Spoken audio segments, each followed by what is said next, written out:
Hello and welcome to Decarbonize, the clean energy podcast from Fresh Energy. Fresh Energy is a Minnesota nonprofit working to speed our state's transition to a clean energy economy. My name is Brianna Kerber. My friends and colleagues call me Bree. I use she, her pronouns, and I am Policy Communications Associate here at Fresh Energy. Today, we are going to be talking about MISO, the Mid-Continent Independent System Operator, which is in charge of operating our grid here in Minnesota and the Midwest.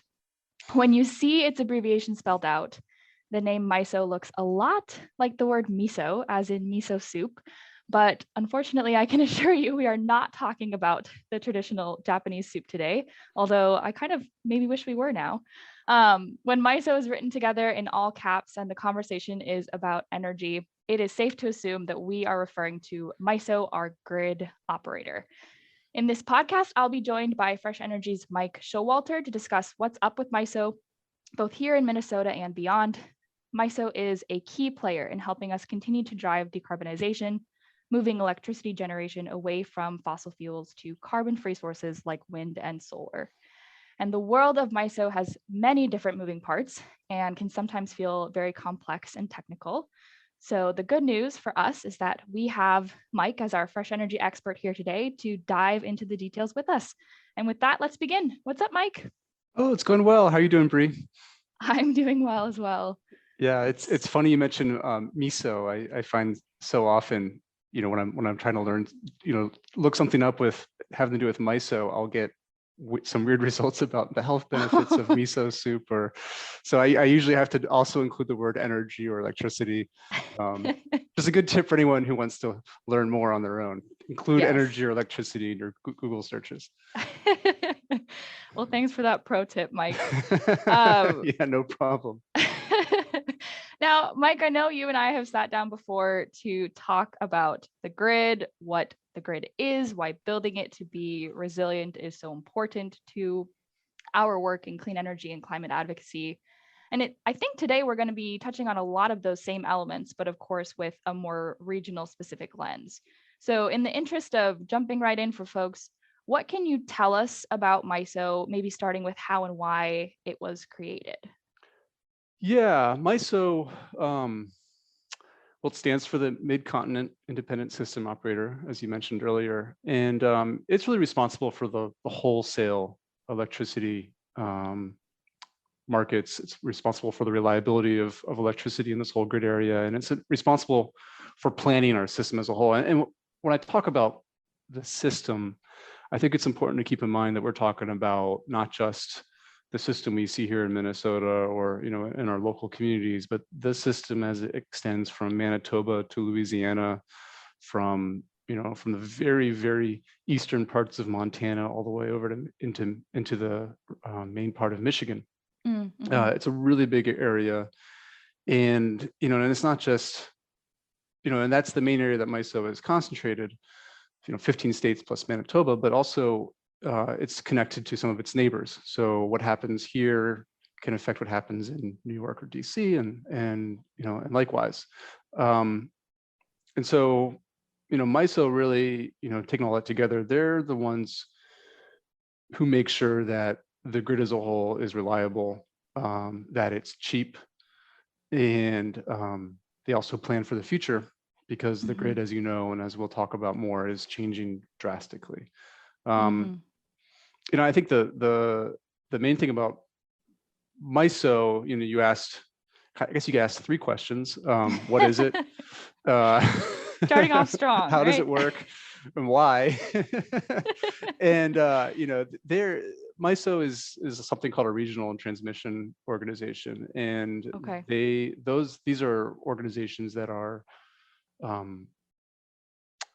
tasked by FERC, the Federal Energy Regulatory Commission. And before I go further, I just want to say there are going to be a lot of acronyms today. I'm going to do my best to spell them out, but that is one one thing in the energy world or any quasi-governmental thing, a lot of acronyms.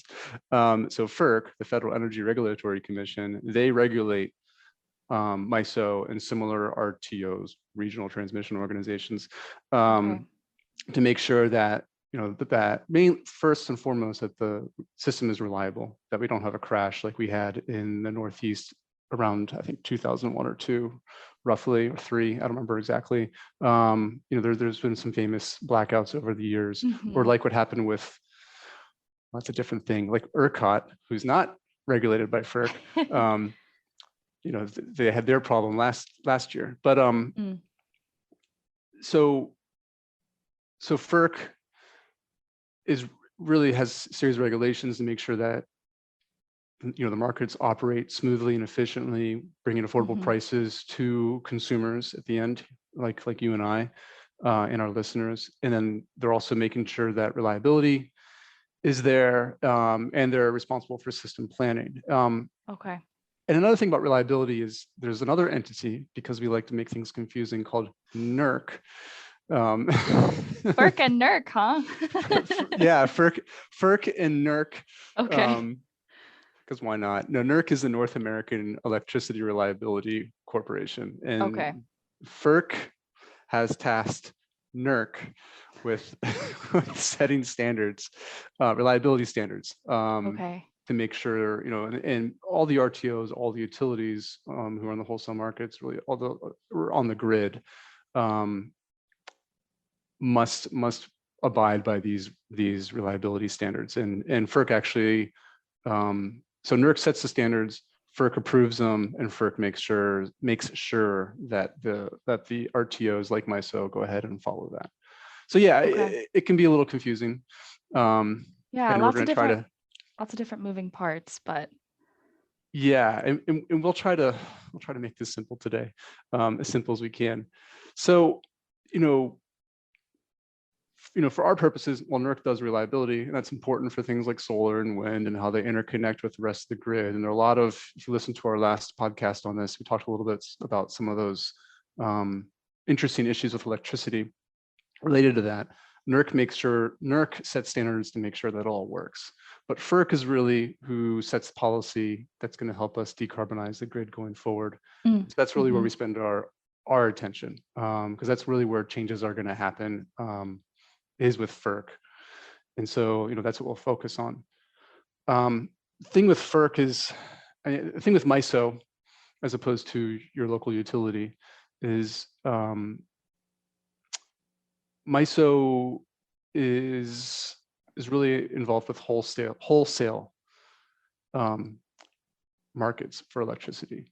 And it's important to distinguish wholesale from intrastate, not intrastate.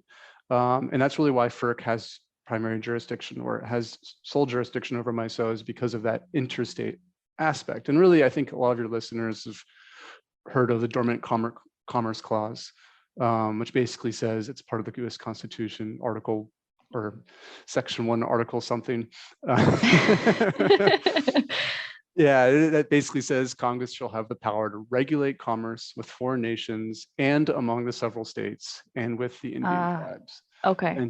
And so, because electricity, as we talked about in the last podcast, you can't control where it's going to go. So even if you and I were in Minnesota, and if I were to somehow produce electricity and I was going to contract to deliver it to you, as we talked about in the last podcast, we can't actually control that flow. What I make here could very well end up in Wisconsin or Iowa or some other state, and that's just the nature of electricity as a whole. And so, because of that, in these wholesale markets, FERC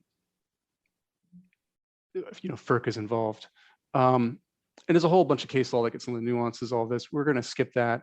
The main thing that's safe to say is, there are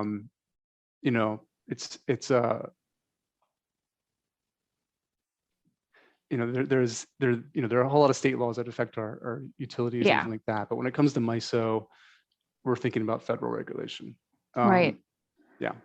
And I'm wondering, maybe, I know we've just talked through a bunch of acronyms and kind of process and definitions, but is maybe there an example that you can give us to sort of illustrate how these different entities work together, just so that we can have that as a basis moving forward? Yeah, thank you, Bree. That's a great idea.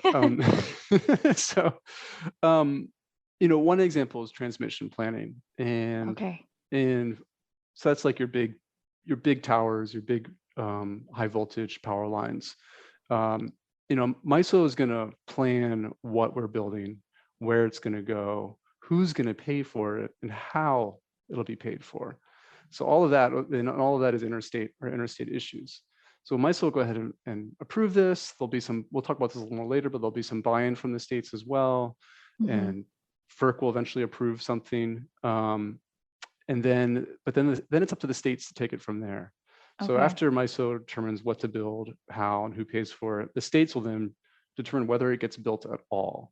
This is because of things like siting and permits, all sorts of local issues and local concerns. And MISO does its best to think about these things ahead of time. And we do our best as stakeholders within MISO to help MISO anticipate some of these things ahead of time. Yeah. And the states also may tell your local utility how they can include that transmission cost. Because remember I said MISO determines who pays for it. So they may determine that your local utility pays for part of it, but they don't tell that utility how it should collect that money.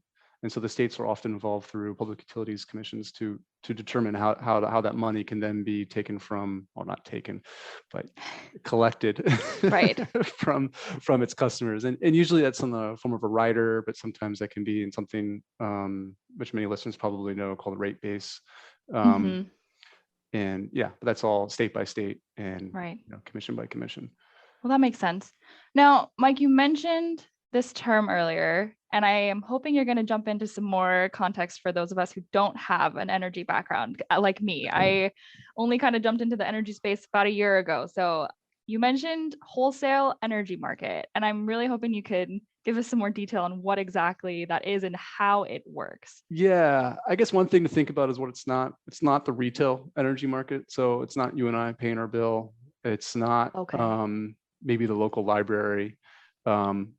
It's people paying for really big chunks of power.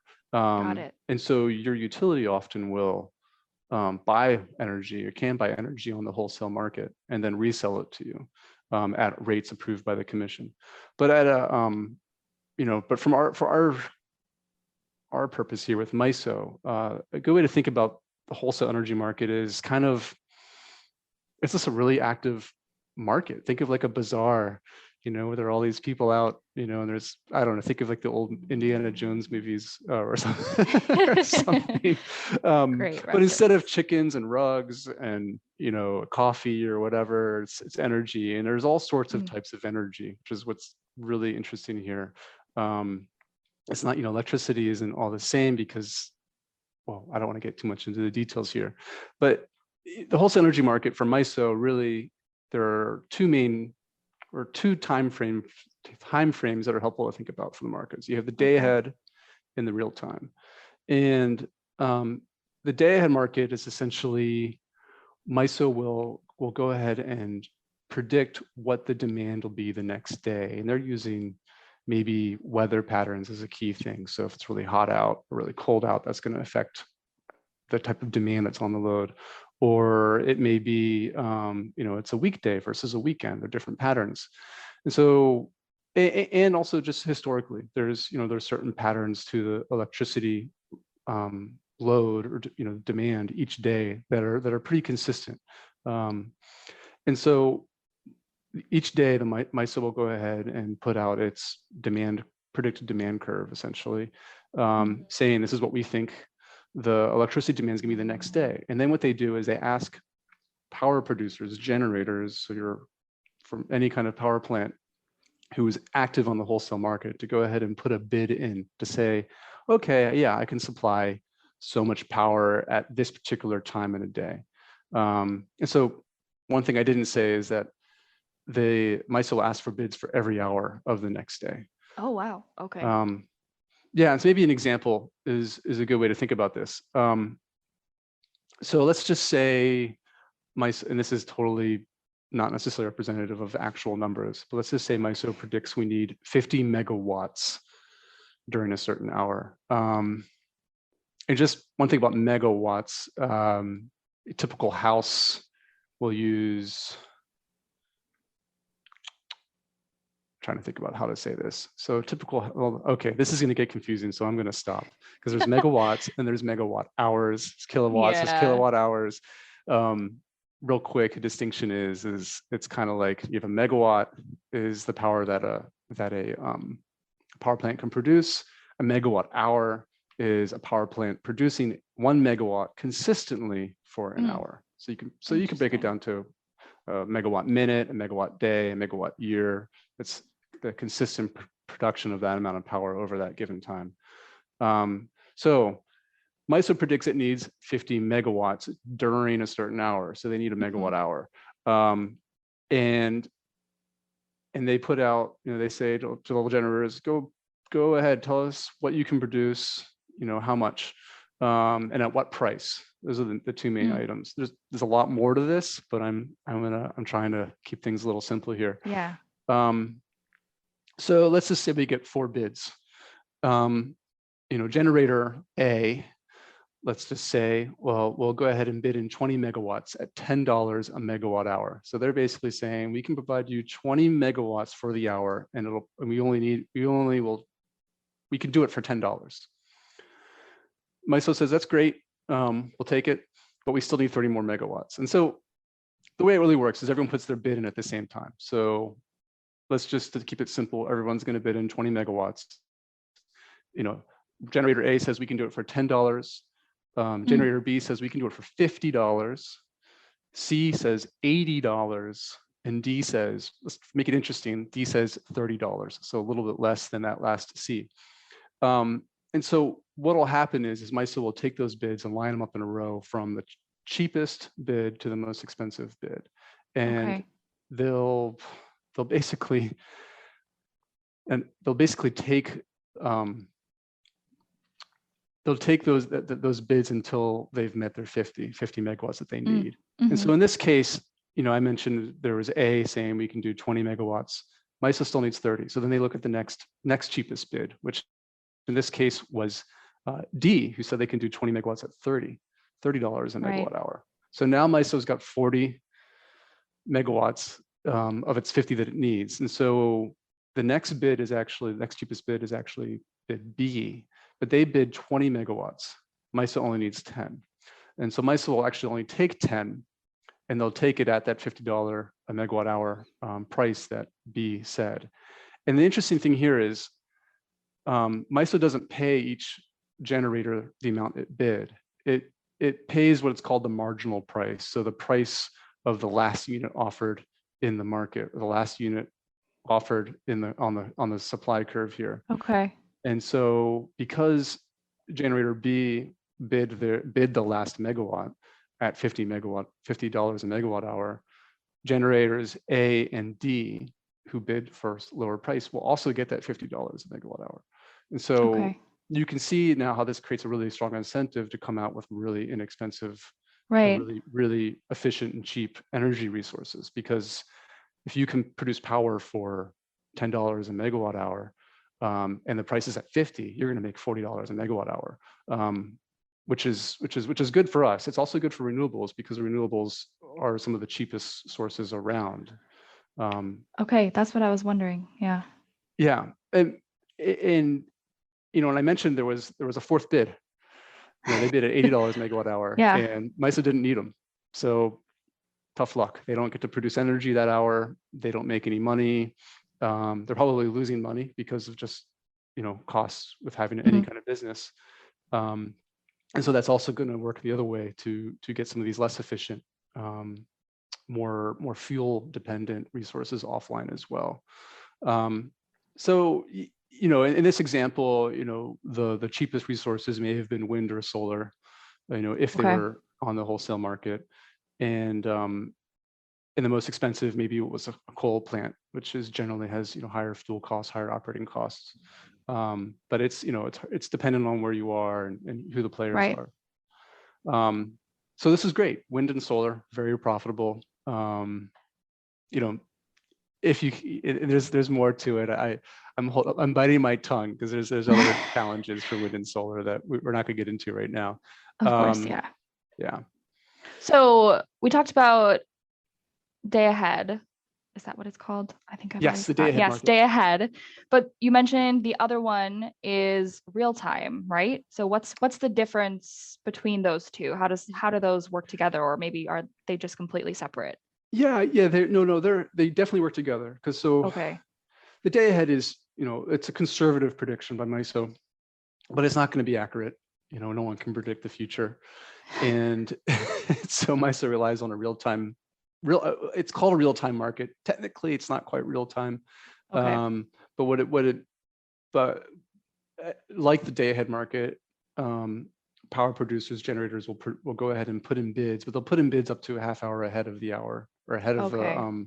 half hour ahead of the moment in which MISO needs its energy. And MISO's in the real-time market, actually, the bidding, not the bidding, but the time scale of that market, instead of being a day ahead or hour to hour like the day ahead, it's every 5 minutes. And so MISO will take its bids, and then in real time, the spot market, they'll figure out what they need, and go ahead and make those adjustments. So that way it kind of smooths out the curve a little bit and gets us closer to, it helps balance out that power. As I mentioned, this is kind of where it ties in energy markets and reliability. Markets are a means to reliability. They're helping MISO make sure that energy and that supply and demand are meeting each other, because that quirky thing about our electricity, and electricity is, our grid, is that supply must equal demand at all times. It's not like gas or other commodities where we can store things. We're not good yet at storing energy or electricity, and so because of this, the amount produced must equal the amount consumed at all times. Granted, there's a little bit of room here for storage, but it's a rounding error still. So MISO can't rely on that yet. Right. Gotcha. So I know, Mike, that you mentioned that prices in these markets will fluctuate from place to place, and I think you talked about that a little bit. But how does MISO kind of deal with that? I guess, how do they anticipate or plan for that aspect of things? So yeah, no, I think you're referring to, why can electricity be one price here and another price there, Right. at the same time within MISO. Electricity does move at the speed of light.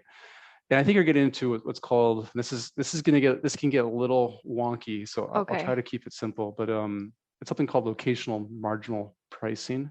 Okay. And this gets into transmission, and this gets into where planning is so important, because transmission lines can only hold so much power at a time, for example. And so if there's a constraint somewhere in the transmission lines, that may impact how much electricity is able to get somewhere. So it may bottle up electricity in one place, therefore making it cheaper because you have maybe more supply than you need.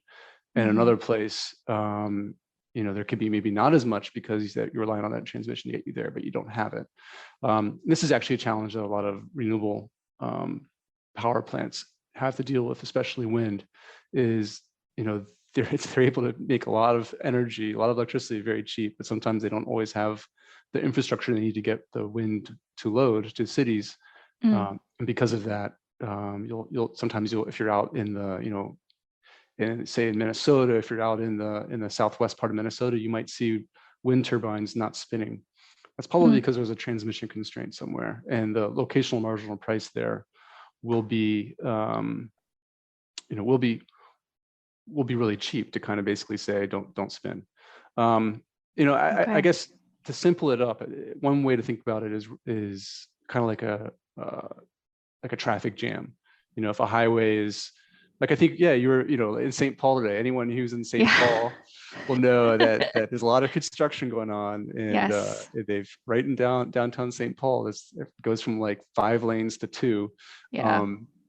And so it might be faster to go around, to skip the highway and go on a different road to get to where you're going. But it's going to cost you maybe more gas to get there, and more time to get there. So it might be a more expensive trip as a result.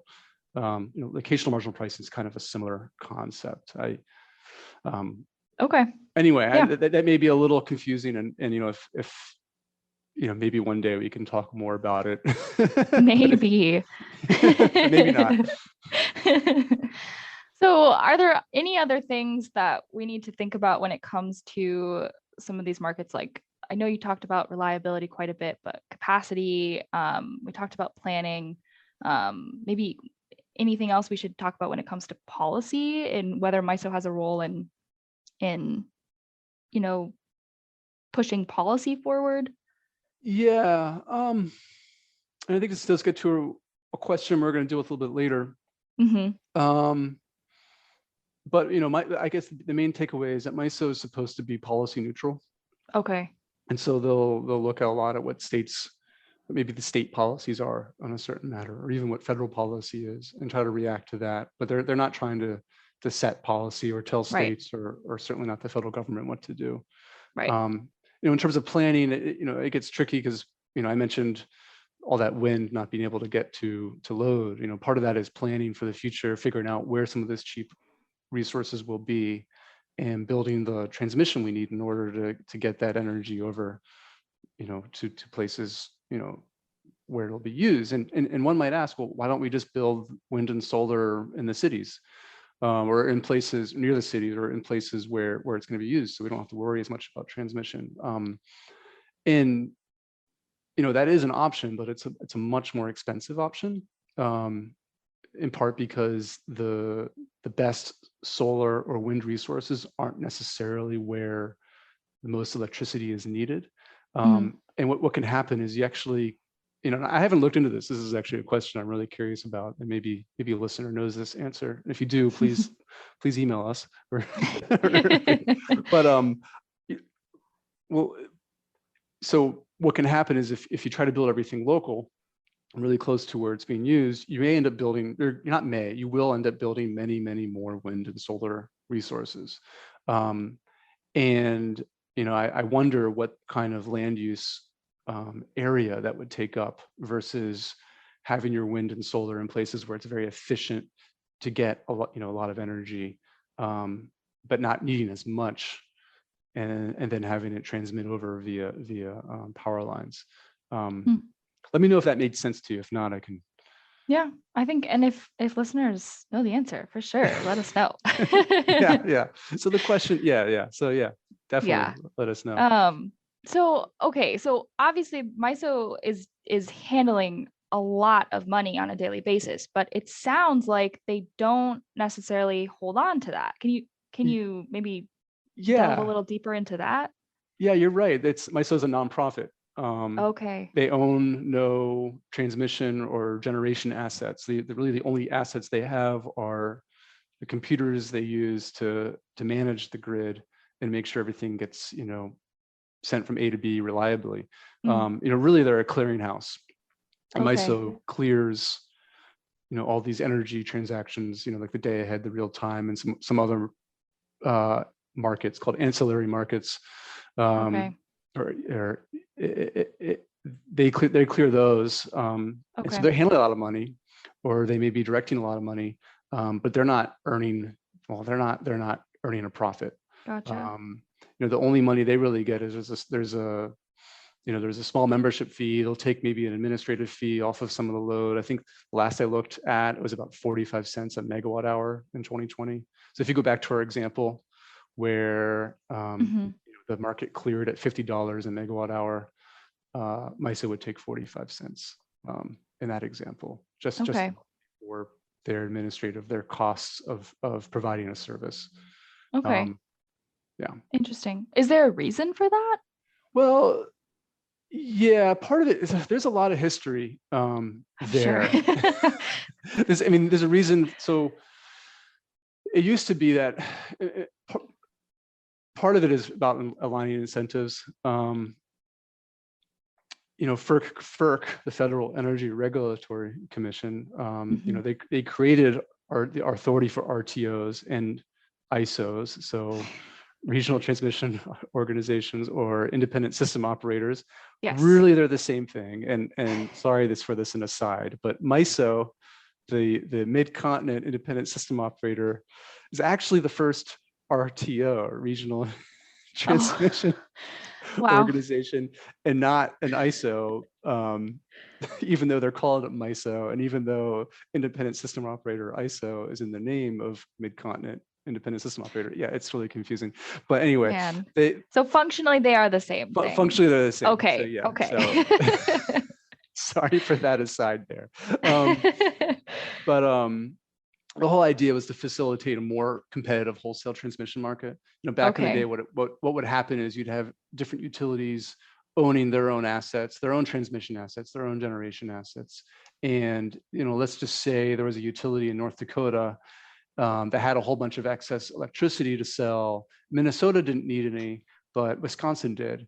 Well, the utility in Minnesota, and this is not now, this is back in the day, might say, okay, yeah, but we're going to charge you a certain rate to transmit that electricity across our lines. And so, North Dakota would then sell its electricity to Wisconsin, but Minnesota would take a cut. And and maybe it wasn't even Wisconsin, maybe it's Indiana. Let's just go further. And so North Dakota would sell to Indiana, Minnesota would take a cut, Wisconsin would say, okay, we'll take a cut, and Illinois would say, okay, we'll take a cut. And this is called pancaking. Where basically every utility, where this electricity would where the contract, at least for electricity, would transmit, would every utility would add a little fee on top of it, and it got really expensive. Yeah, I'm sure. And so FERC eliminated what's called rate pancaking. They eliminated this, and it was useful for the utilities because especially the ones that maybe had cheaper resources, they wanted to better take advantage of that and not lose some of their profits because of all this rate pancaking. Okay. But the other thing that they had to do is these utilities, they had to go ahead and return their operations over to MISO, and that also does greater reliability. I mean, end of the day, it really comes down to it makes economic sense for utilities to do this. If they can get prices lower for their consumers, then consumers may end up using more electricity, which would mean more product to sell by the utilities, and which can then through all your regulated rates at the state public utilities commissions could then end up meaning more money to take in at the end of the day. It was also part of so that's one aspect of it. Okay. So has MISO always had the territory that it's had, or since we're talking about history, I'm curious. Yeah. Has it expanded over time, or because I know it's a massive territory. It is. Yeah. And MISO originally was the Midwest Independent System Operator, and they were basically, let me just kind of, loosely, it was North Dakota, Minnesota, Wisconsin, Iowa, Illinois, Indiana, and Michigan. Loosely, a little bit of overlap. And that's because the members of MISO are actually not the states I listed, but they're utilities who happen to be in the states. So there are a few utilities in Missouri, for example, who are members of MISO. There are a few utilities in Montana who are members of MISO. But those, the states I mentioned, though, the vast majority of utilities in there are members of MISO. And this is actually something too, it's not a state directive, it's a utility by utility, it's a voluntary option for utilities to go ahead and join this clearinghouse for the benefits of a clearinghouse. But yeah, MISO was originally those states, and in about 2013, roughly, some utilities in the South, in Arkansas, Mississippi, Louisiana, and the very eastern end of Texas joined. And this was mostly via a company called Entergy. Okay. And it was kind of I don't know how much I want to get into Entergy's role in MISO, but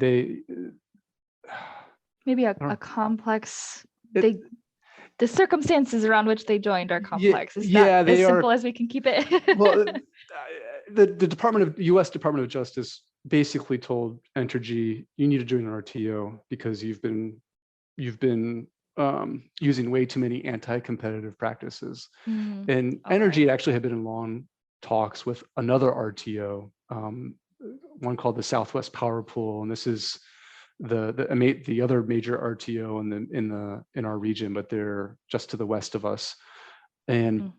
they had been in talks with the Southwest Power Pool, or SPP for short, and it makes sense because there's a lot of transmission capacity between SPP and energy territories. Mm. But Mhm.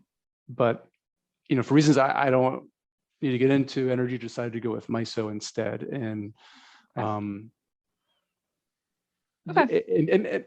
and part of that.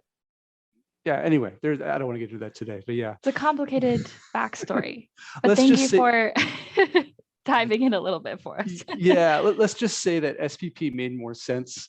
And by joining MISO, Entergy was able to shield itself from competition Okay. because of the lack of connection between the energy territories and MISO North or MISO Central, the rest of it. And that's actually an interesting thing that's going on today for anyone who might be looking at MISO news. And maybe we'll get into that a little bit later when we talk about some of the things that MISO is doing. Awesome. Well, thanks for talking through some of the history with us, Mike. Now I kind of want to shift to maybe talk a bit more about strategy. And I think you've kind of been threading the reasons why we would want to be part of a collective like MISO through our conversation so far. But obviously there's reasons why Minnesota utilities in particular decided to join MISO if we're looking at our specific circumstances. And there's a reason or reasons why it's a huge priority to Fresh Energy as a whole, specifically to your team, our clean electricity team, because at Fresh Energy, as we all know, or most of us know, a major part of our work is pushing for more renewables. But we recognize that if we're going to be doing that, pushing for more renewables, we also have to advocate for better access to them, for reliability, all these things that you've kind of mentioned already in the MISO realm. So maybe you can flesh it out a bit more. What is the strategy, the why behind being part of MISO? Well, I guess, from our perspective as Fresh Energy, we're trying to make sure Minnesota is 100% renewable, in its electricity, and its energy, its gas as well. And we want to see that for the greater region too. And so the reason MISO is so important is because, as we talked about in our last podcast together, electricity doesn't really know state borders. If there's a big coal power plant in North Dakota or somewhere else, our electricity will come from that power plant. We really just don't have a choice from that. We can't segregate it or mark it off. And so in order for us to really meet our 100% renewable energy goals here, we need our neighbors to do it too. And in order for that to happen, we really need MISO to be thinking ahead, planning ahead, and responding to not only, I think Minnesota is a leader in terms of trying to push decarbonization, but also responding to other states' desires to push decarbonization and federal push to push decarbonization. And I think most importantly, consumer pushes for decarbonization. And so, if we just focus on the PUC here in Minnesota or what's going on in the state, there'll definitely huge strides getting us there. But we also need to look at MISO, what MISO is doing regionally, because they affect, they write the rules of the wholesale energy markets. And if the rules of the wholesale energy markets make it more difficult for carbon-free energy to get to our homes, then that's a problem. And so that's one of the reasons that we're there. And if we're not there, we're then you've got other interests, people who maybe want to see gas as or coal producing power for much longer than we can afford.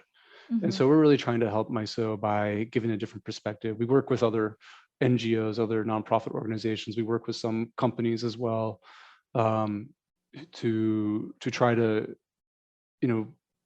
help MISO see why it's a good idea to, build more transmission in order to get, as an example, build more transmission so we can get more renewable energy online, or add certain market mechanisms that allow for some really interesting and innovative energy products to hit the market. Something else we can talk about a little more later. Cool. And for MISO's credit, they get it too. They get that the future is a decarbonized future. And working with their staff, you can tell that's where they're headed to. I think our goal is to help MISO get there faster than it might otherwise would. I love that. So relatedly, I feel like you've already touched on some of these points, but I want to give you a chance to draw anything out more if you'd like. In terms of the utility perspective for joining, I know we talked a little bit about Entergy's joining and how that was complex, but what about others? What are the main drivers for other utilities wanting to join a group, a body like this? Yeah, and I'm glad you asked. I don't think I was quite clear. I mentioned this before anyway, so if anyone was confused by that, I apologize. I mean, their business, money rules, and I don't mean that as like a as a cynical thing. It's just the reality, and that's that can be good. Money, like we saw in our example, is cheaper to do wind than it is to do coal. That electricity is cheaper, so there's an incentive to build more wind and less coal. So that's good. But money also rules, and rules in other ways as well. I think as I mentioned with the rate pancaking, it's ends up being a lot cheaper to buy energy on a wholesale clearinghouse type market than it is to do these one-off contracts. Also, with the wholesale markets, you have a lot more transparency into costs, so you're going to get a lower price that way, as competing on a big, huge market, as opposed to negotiations or whatnot, or smaller markets where you have less information, less transparency. So really, it comes down to getting cheaper electricity. It's also easier, in Minnesota and in most other states in MISO are populated by a lot of what they call vertically integrated utilities. These are utilities that own the distribution network, they own the they own the transmission network, they own the generators, and they also are the billing for consumers. Okay. And if they have excess energy, they want to sell it. But also, so they may have excess wind, for example, especially if it's particularly windy, and they may want to sell it to another utility that maybe doesn't have as much. And so this helps them do that too. And then I guess the last thing is, FERC added a little incentive for utilities to join an RTO like MISO. And that's basically, within the tariffs that they submit to FERC. Tariff is basically like, the rules of how they, operate and charge people. FERC has allowed them to earn an extra 0.5% return on investment on their rates. Okay.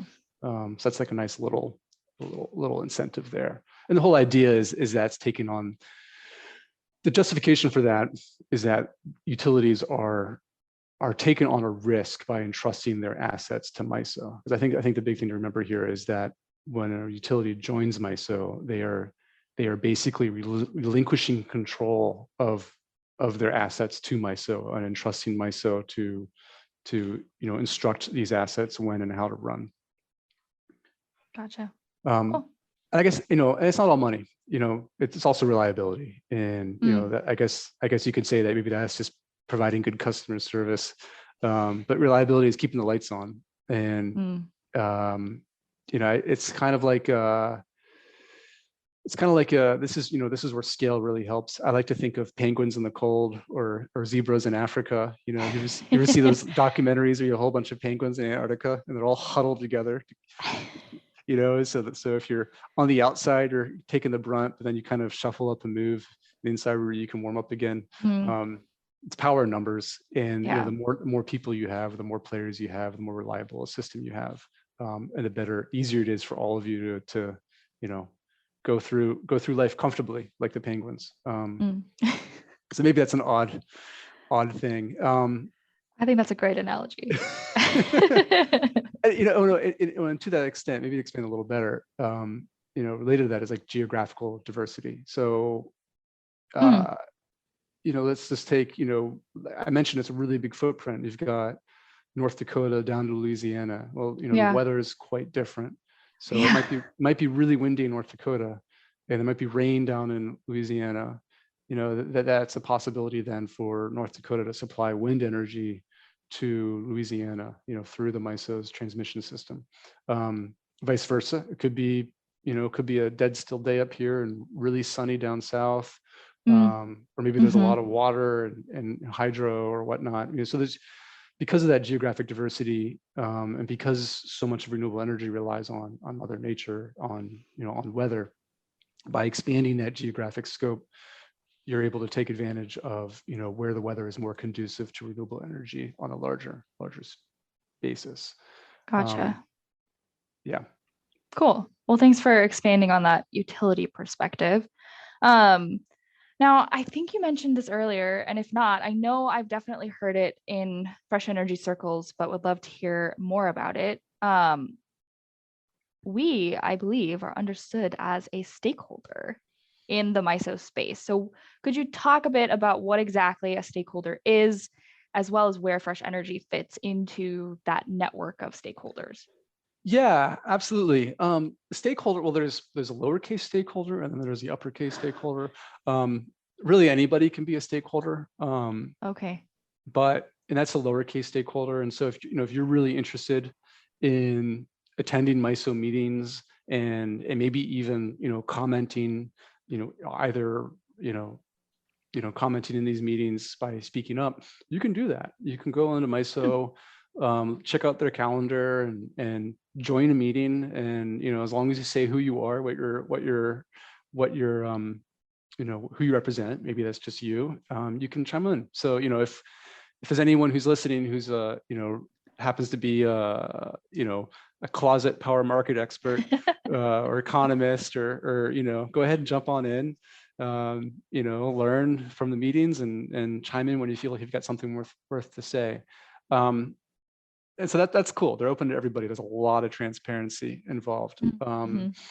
But capital S stakeholder really is anyone who's also a voting member. And to be a voting member, there's a membership. So maybe you're a utility. You're going to pay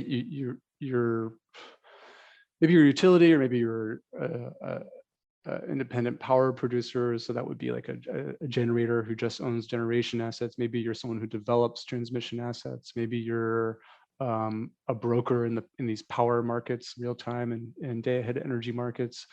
Maybe you're an environmental or renewable energy organization like us. And so you can apply to become a member of one of these different sectors. And we can get into that a little bit later, or we can get into that now.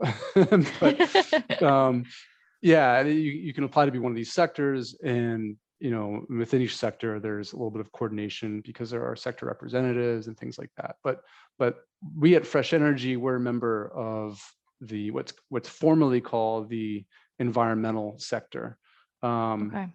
But really, I like to think of it more as the clean energy sector, or the clean energy advocacy sector. And there's, at Fresh Energy, we work with a lot of other organizations within that sector as well. So, when we're working within MISO, we're not working alone. We team up with a whole bunch of organizations. I guess I can name a few. Yeah, go for it. I mean, here in Minnesota, Clean Grid Alliance, formerly known as Wind on the Wires, they're very active. And another one in and then they've got some other ones like 350 New Orleans, who's a chapter of the 350 organization as a whole. There's the Natural Resources Defense Council, Southern Renewable Energy Association, who's actually really does a lot of really good work in the South. The Sustainable FERC Project.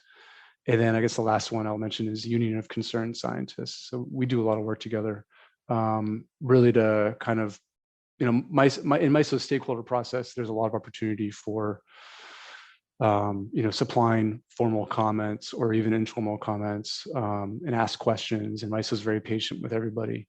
But we're not the only, sector. Right. So, right.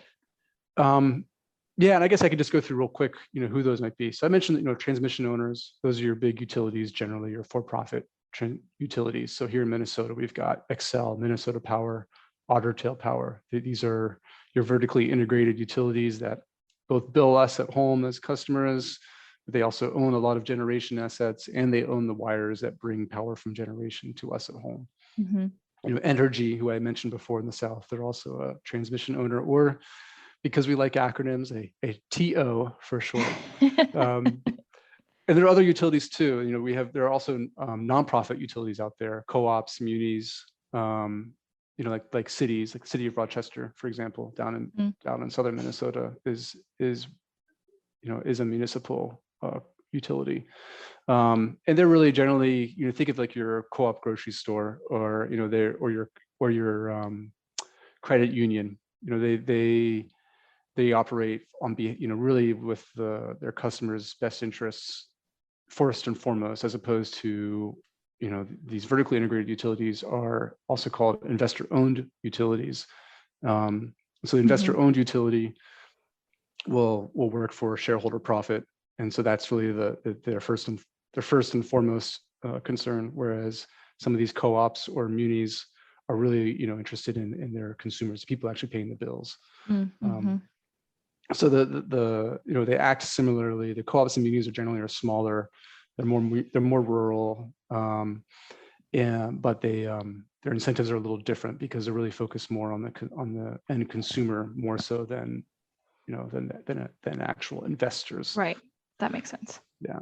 And then another thing to think about is there are also some businesses that use a ton of power. And so these are like large factories, data centers. They're called the eligible end use customers. Google is an example. Fancy term. Oh, Google. Yeah. Interesting. Yeah, Google's, they have lots of servers, so they need a ton of electricity to store all of our private data. I'm sure. And then you've got things like, think of like metal refineries. They're using tons of energy to make steel or aluminum. Okay. Or there could be certain business associations, who represent a lot of these, so sometimes a lot of these big energy, high intense energy users will team together with a energy association or with a business association, and that business association will represent them in MISO. Gotcha. Yeah, I don't know. Gosh, there's so many. I mean, well, I know one of the big things for us in kind of our energy space is working with the Public Utilities Commission. So where would other state regulatory authorities fit into this kind of network of stakeholders? Yeah, that's a good example. I mean, so the PUCs are definitely there, Public Utility Commissions. And they have a little bit of a different voice because, as a rule, let's just say MISO is proposing to build a whole bunch of transmission lines. MISO can't propose anything that it has reason to believe that the respective state public utility commissions will not approve. And so because of that, the PUCs have a little bit of an extra role. And there's actually an organization called the Organization of MISO States. So these are commissioners from each PUC from each state who kind of get together, and they do some trainings and they coordinate a little bit.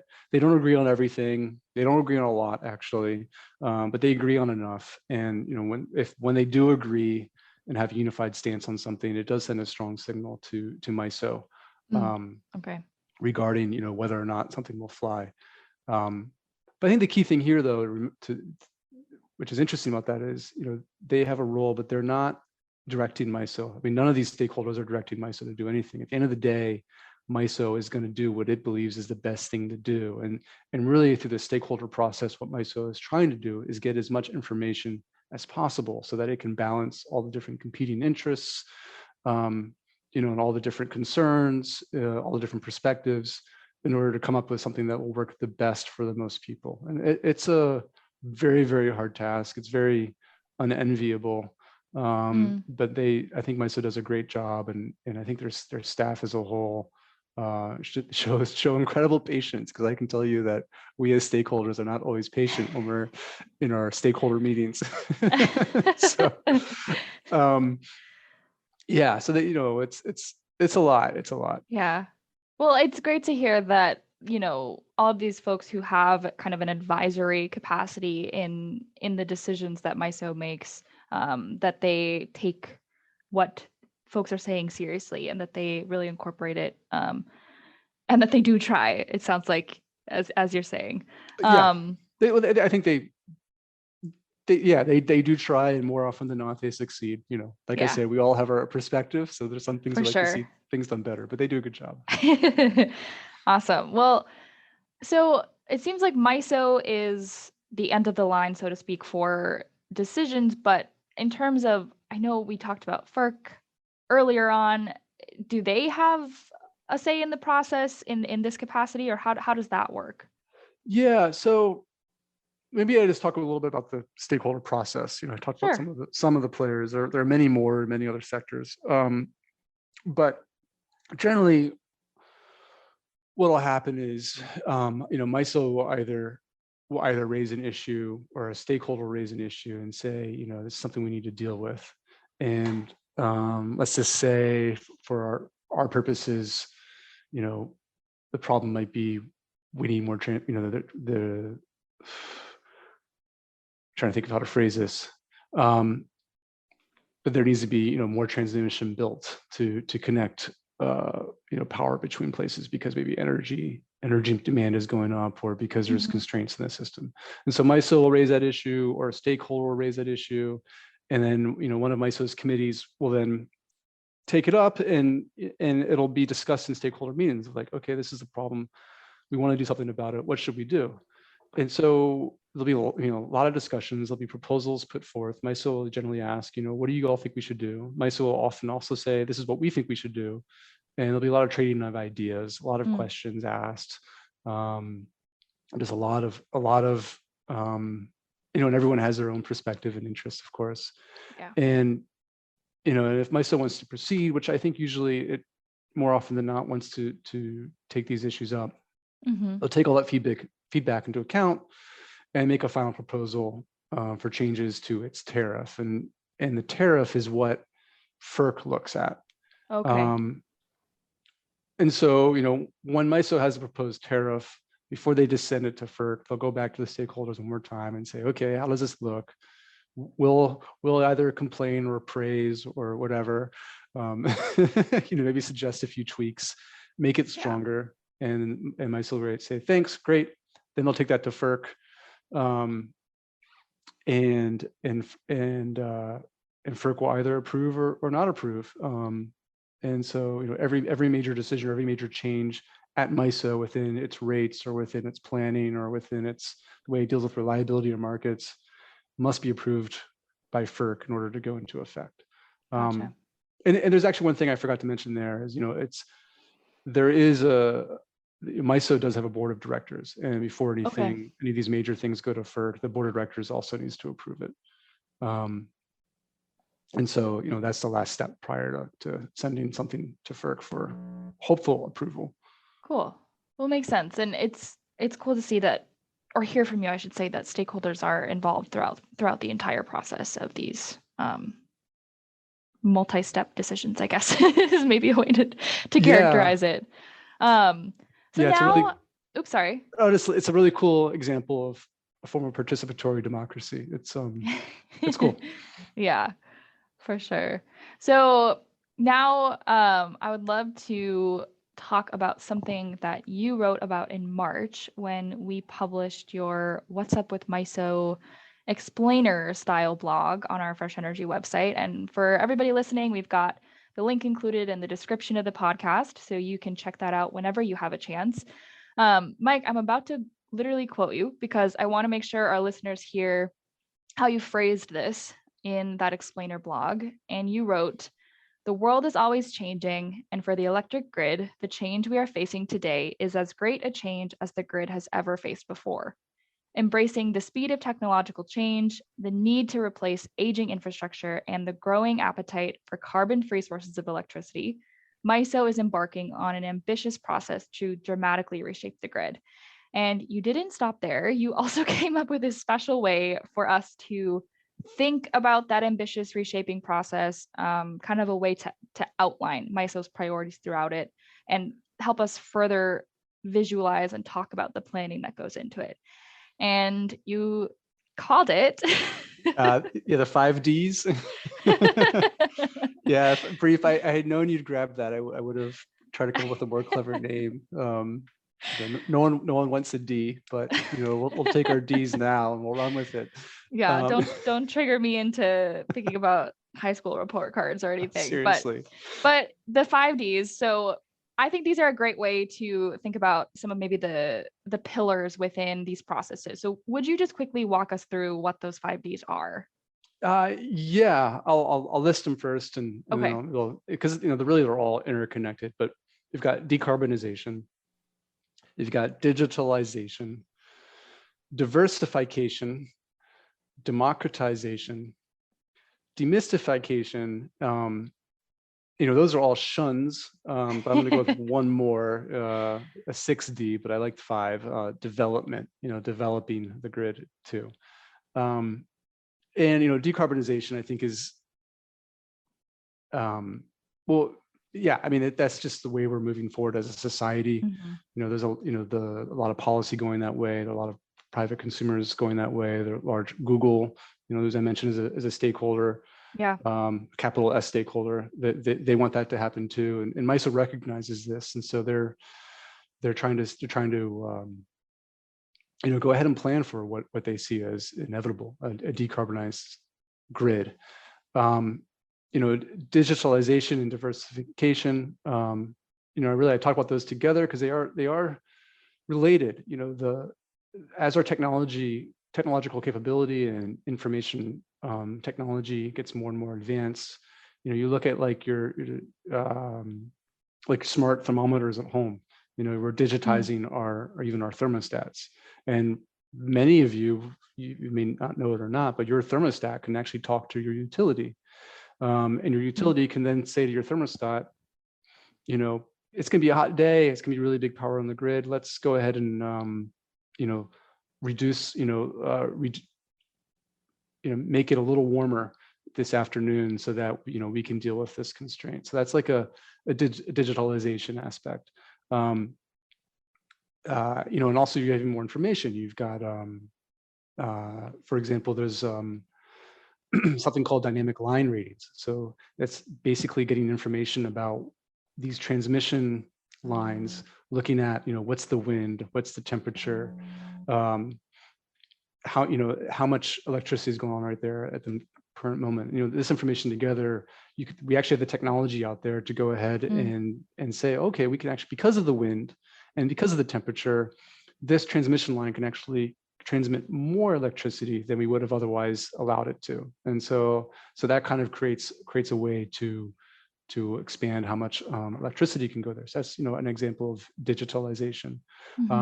Diversification, I think, goes hand in hand with decarbonization, because decarbonized electricity resources are just in their nature diversified. They're distributed is another catchphrase you'll hear about. But you can have solar on your roof. You can have big solar right. farms, utility scale. We need wind farms in windy places, and solar farms in sunny places. And the more diversified we are with what we have and where it is, the more we'll be able to call on one resource when the other one's not available because of weather or some other reason. So that diversification is really key. And then, I kind of alluded to this a little bit when I talked about digitalization, but demystification and democratization. I mentioned the utility might be able to take your Nest thermostat. This is not an endorsement. I actually have Ecobee. I have an Ecobee at home, so I'm not endorsing either.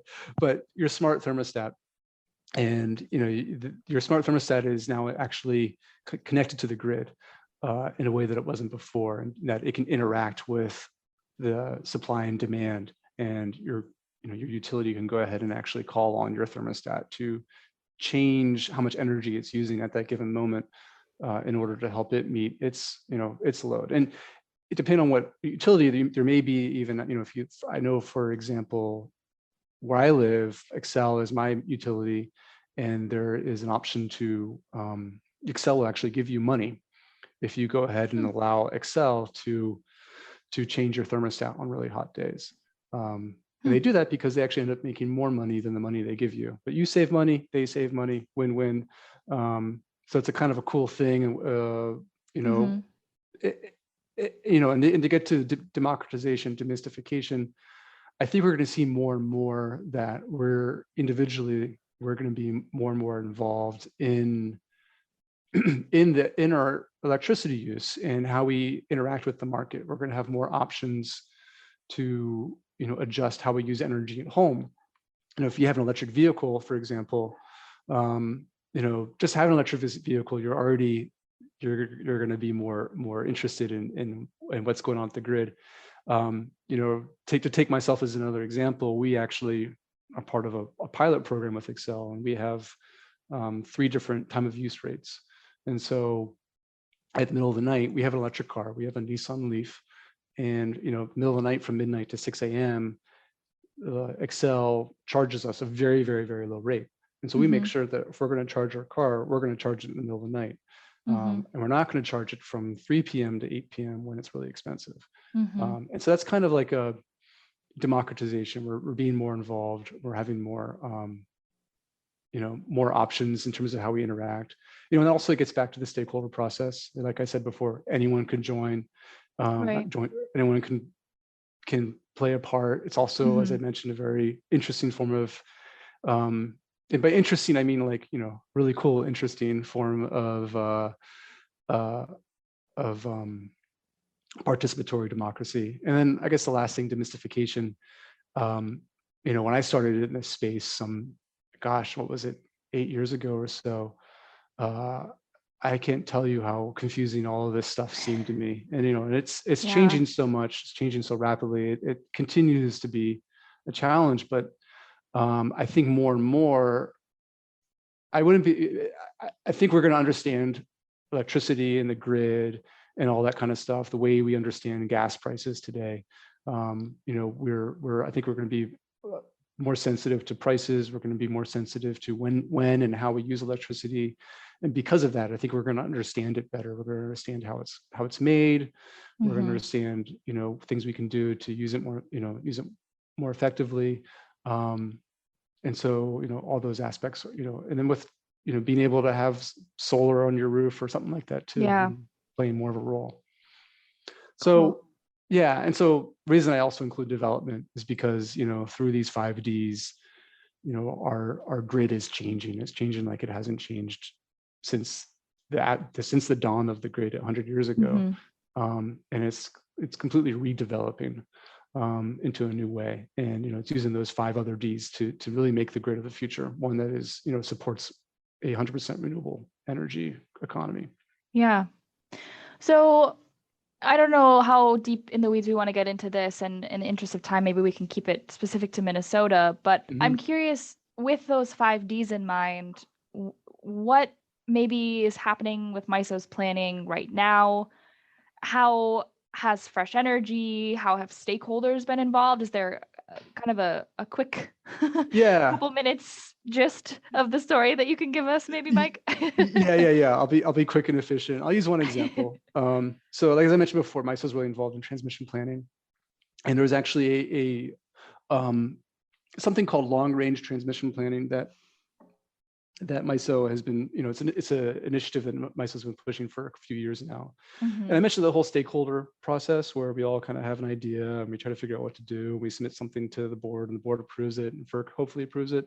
Well, this just happened with long range transmission, or LRTP.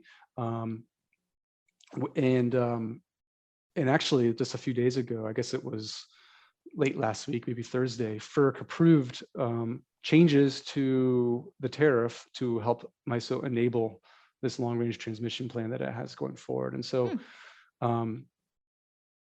we have been really involved in designing that not only designing what that tariff change will look like, but also just figuring out where the different lines, these transmission lines, will go in the region.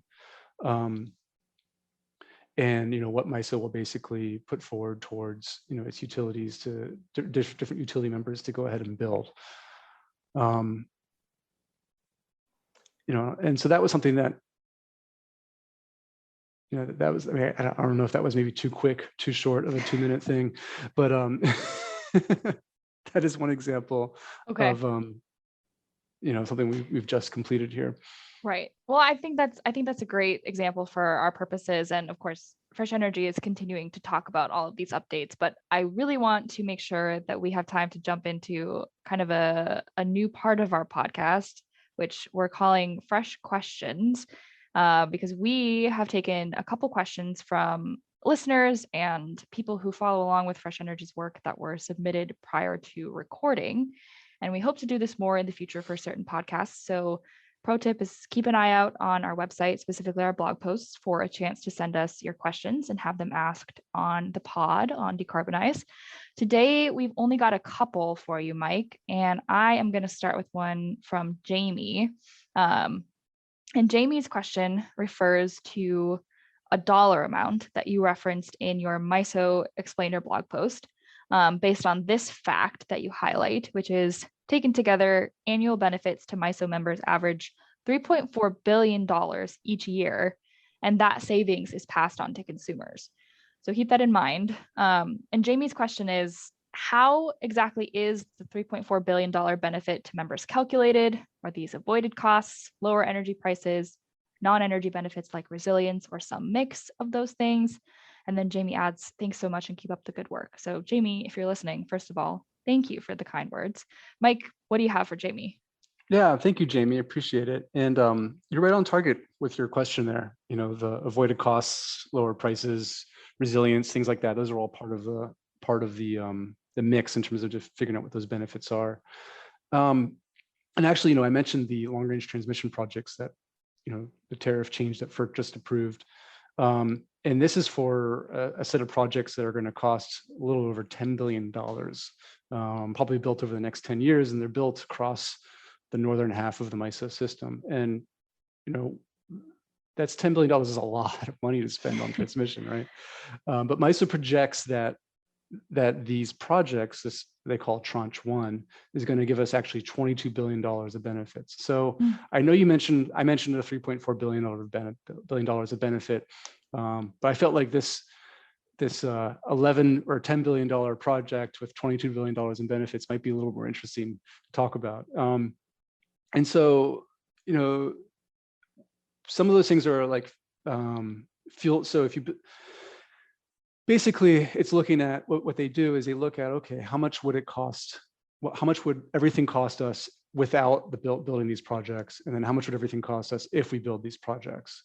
And so, while the projects, cost $10 billion or so, there's immense savings by, those assets that are built actually provide a tremendous amount of other benefits that wouldn't have been there. And so, one that I can just mention, easy for us as clean energy advocates here, is decarbonization. There are all sorts of metrics for the cost of carbon. And, MISO projects that the value of that is going to be between $3.5 to $17.4 billion of benefit. When I mentioned the $22 billion of net benefits, I'm actually using the small number here. So I say it's $3.5 to $17.4 billion for decarb benefits. But we're talking about that 3.5 just to be conservative here.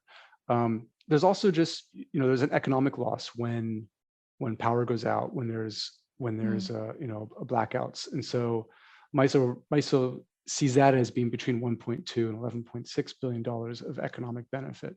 That's basically, those are outages that MISO believes will not happen because we have these extra transmission lines in place.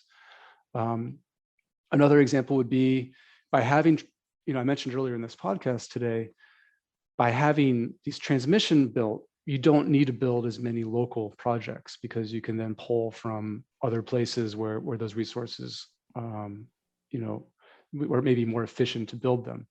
And that's actually a really, really big savings there. MISO is projecting, I don't think this number is quite, they're projecting $17 billion in benefit. that number is correct. Sorry about that. So they're projecting about $17 billion in benefit by not having to build those local resources. So again, a lot of savings there. And I guess the last big one I'll mention, and there's more than just these, is fuel savings. So by having more renewable, more wind and solar, you don't need to spend as much money on gas or coal. And so that's a huge savings, which, we look at the markets that we talked about earlier. So generator A, there are going to be more generator A's and much fewer generator C's, I believe was the expensive one. Yeah. And so because of that, a lot less fuel will be used. There'll be a lot less money wasted on something we burn. Which is they look at a $13.1 to $19.9 billion benefit there.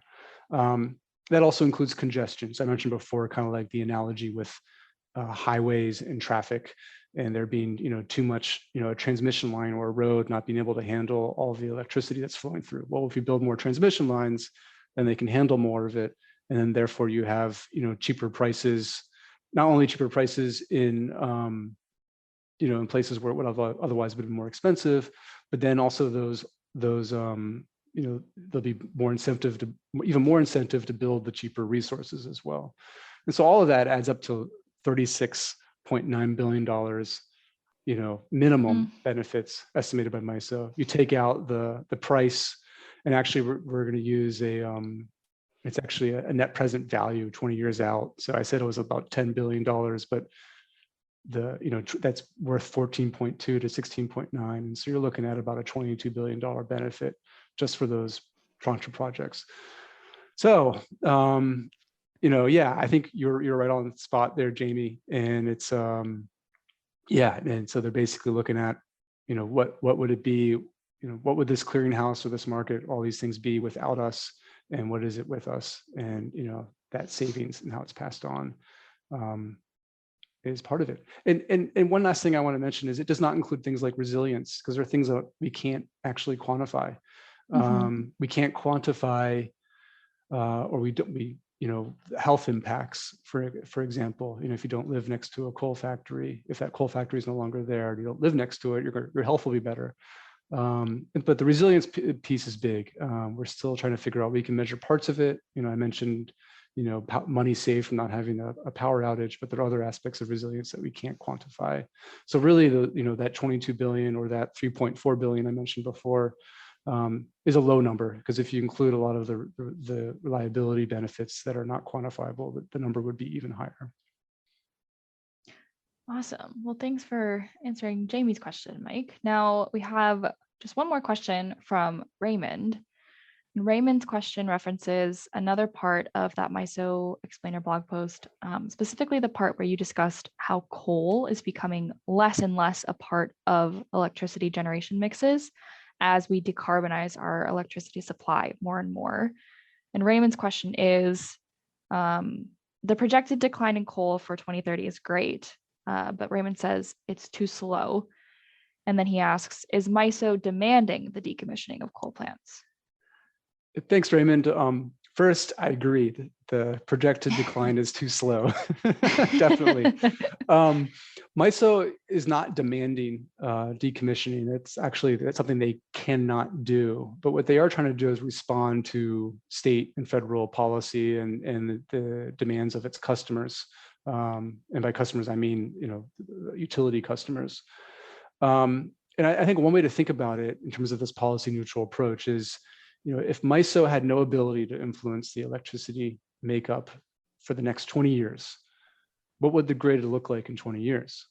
So MISO asks itself that question, and they basically try to plan for what that would be. And so it's a policy neutral approach, but at the same time, they've recognized that the policy neutral approach does not mean no change in anything or no recognition of policy. It means they're taking the policy, or they're taking the demands that customers put in place. And so, where MISO doesn't, make a big role there, the state here does. Minnesota is a leader in the Midwest for some of its decarbonization goals. Our colleagues, Alan, Isabel, Natalie, they do a lot of work at the commission and with the with the major utilities here in the state to really push them to close their coal plants early. And they've actually made a lot of great strides in that respect. And so that's something that is working, but they're different. They are different. They're similar but different. Yeah. And if you're curious, Raymond, you can see some of the coal plants in and serving Minnesota that are retiring, have been retired at coalcountdownmn.org. That is a project of Fresh Energy. So we will link that in the podcast description as well. Thanks so much, Mike, for walking us through both of those listener questions. And special thank you to Jamie and Raymond for submitting them. And with that, everyone, this episode of Decarbonize has come to a close as we continue to see positive health impacts, reduced climate risk, and increased resiliency come from MISO folding more carbon-free sources of electricity into its transmission planning. We are looking forward to continuing the conversation with our partners and our supporters about how we can best plug in to speed the transition to a zero carbon electric grid. Thank you again to everyone listening for wading through this very technical, complex topic with us. And thank you to Mike for lending your technical expertise. If you are hungry for more information or you want information on how to get involved, you can always visit fresh-energy.org for resources and action opportunities. And although it still seems far away, it is actually coming up very close. It's my pleasure to invite all of you to join us on Thursdays at lunchtime this July for our summer webinar series, which this year is called Energy Plus. All the information and details you need to save your virtual seat can be found by clicking the events tab in the top left corner of our website at fresh-energy.org. Hope to see you there, and thanks again for tuning in.